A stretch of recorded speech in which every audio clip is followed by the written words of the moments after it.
Kalikod din ng mga side sa picture frame, muna silang mga congressman and congresswoman, no? Na si Dominador M. Tan, 1934 to 1946, 1961, 1969. Si Biluso Domingo, congressman ng Leyte, 4th District niya siya, congressman 1946 to 1957. Then congressman Yapon for 4th District, Daniel Z. Romaldes. And then congressman Yapon, Rodolfo M. Revilla, 1969, 1972. Then congressman Carmelo G. Locsin Sr., among kamahantay ng Toto Locsin,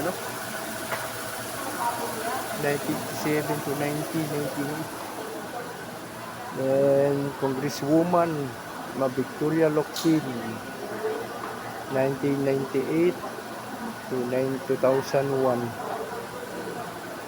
Then congressman Pio Porcino M. Padilla Sr., 2001 and 2010.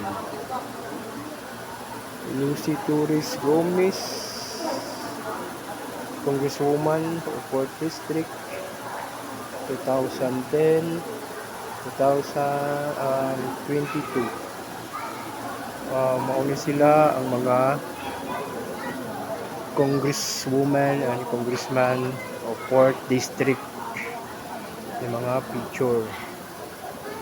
See? Ito, no, mga paraan, ang uban na ni, mga patay na sila, no? Ang uban na kuha na.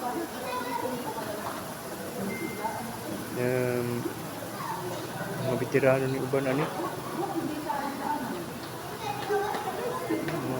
Mga dato na bilis sila sa una, no? Mga Tano, mga Biluso, Maldis, Locsin, mga sila yung mga sa una, Locsin, no? Ano silang mga veterano din sa Ormo, sa Leyte, 4th District. Ang bilis, diba? Ano sila na